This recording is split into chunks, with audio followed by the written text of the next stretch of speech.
Pues esto lo más reciente en lo que tiene que ver con la expansión del coronavirus por el mundo, Mauricio. Vemos cómo Francia se suma ahora a esos países que toman una de las medidas más drásticas después de que ya lo hizo Italia, después de que ya lo hizo Francia. Cuarentena en todo el país. Mientras tanto, pues aquí en Colombia nos van anunciando como medidas escalonadas, ¿no? Un poco al ritmo de que se van conociendo esos casos de contagio, se anuncia una medida, luego otra, luego la otra. Pero por cierto, pues hay que tener en cuenta, Mauricio, que esos casos de contagio en Colombia, llevamos 10 días desde que se conoció el primero a hoy, han presentado un pico que realmente es preocupante. Cuando uno analiza las gráficas que se conocen sobre el tema o simplemente las cifras en un periodo de tiempo determinado de 10 días, se da cuenta que ni siquiera Italia, que hoy recordemos es uno de los países que tiene la situación más grave, presentó un pico así. Paula, eso que usted menciona es fundamental, porque todo el mundo se pregunta, 57 infectados o contagiados de coronavirus en este momento, ¿es mucho o poquito? Pues a todo el mundo le parece que esto viene creciendo a tasas muy aceleradas, pero igualmente uno compara los 57 con lo que está pasando en Italia y en España y le parece que es poquito, entonces no sabe muy bien cómo comparar. Una manera de hacer la comparación, agarren ustedes la fecha en la que aparece el primer contagiado y empiecen a contar días y vean cómo evoluciona en cada uno de los países. Paula bien lo decía, han pasado 10 días desde que apareció el primer contagiado en Colombia, la primera mujer, que fue la muchacha que fue contagiada en Colombia y que llegó directamente del exterior. 10 días, al cabo de 10 días tenemos 57 contagios. En el caso de Francia, que acaba de decretar una cuarentena total, en el caso de España y en el caso de Italia, a los 10 días de la primera persona que apareció contagiada, tenían la cuarta parte de lo que tiene Colombia en términos de contagios. Es decir, resumamos, las cifras de contagios de Colombia no son buenas, son peores que las que tienen hoy los países que están constituyendo el epicentro de contagios de coronavirus en el mundo, que son esos países de Europa mediterránea, que son Francia, Italia y España.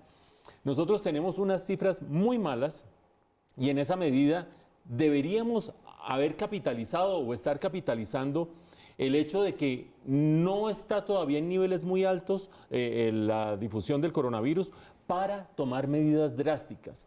Ustedes dirán, pero ¿qué está hablando drásticas? Hay que esperar un tiempo para que suceda lo de Italia o para que suceda lo de Francia. Miremos la frontera, miremos hacia el sur. Perú tomó el día de hoy, o arrancaron el día de hoy, medidas de cuarentena absolutas.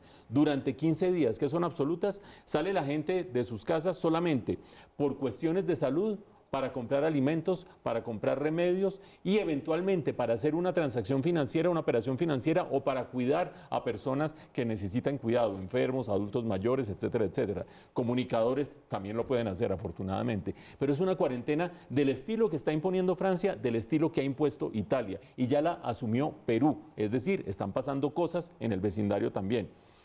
Como decía Paula, aquí vamos a cuentagotas. Aquí el día jueves se decreta la cuarentena para los que lleguen de vuelos de Europa y el mismo día jueves se decreta que no puede haber reuniones de más de 500 personas. Eso se termina resolviendo o cambiando unas horas después. El día viernes, cierre de la frontera con Venezuela. El día sábado no se hacen más clases en colegios públicos y privados. Y reuniones, el día domingo, reuniones de más de 50 personas no se pueden hacer, después de que Estados Unidos estableció lo mismo y después de que se estableció lo mismo en otros países del mundo. Y hoy cierre de la frontera con los demás países limítrofes. Vamos a cuentagotas. Ustedes dirán, bueno, pero es que entre el jueves y hoy pues tampoco es que hayan pasado tantos días. Cuando uno tiene una epidemia, en este caso una pandemia, que se va multiplicando exponencialmente. ¿Qué quiere decir exponencialmente? Que cada cierto número de días se duplica el número de contagiados. Se duplica, se duplica, se duplica. ¿Cada cuántos días? Más o menos 3 o 4 días es lo que están dando las grandes cifras internacionales. Cuando uno tiene una pandemia que se termina expandiendo de esta manera, de manera exponencial, un día, dicen los modelos teóricos, la diferencia de un día entre aislar una comunidad o mantenerla todavía con contacto aumenta en un 40% los contagios. Los modelos teóricos lo terminan diciendo. Por lo tanto, nosotros cuando vamos a cuentagotas uno, mañana, pasado mañana otro, y se nos van pasando 5 o 6 días mientras el mundo va tomando medidas, se está elevando sustancialmente la probabilidad de contagio y por lo tanto la probabilidad de víctimas fatales. Quiero decir con esto que hay que decretar cuarentena mañana. No, Quiero decir que lo están tomando grandes potencias del mundo, que lo están tomando vecinos en el sur, como por ejemplo Perú, que nuestras cifras no son buenas y que tiene un costo, sin lugar a dudas, decretar una cuarentena, pero que estamos ahí como tanteando en una situación en que no deberíamos estar tanteando, eso sí es cierto. Saquen ustedes las conclusiones de qué es lo que debería hacer este país.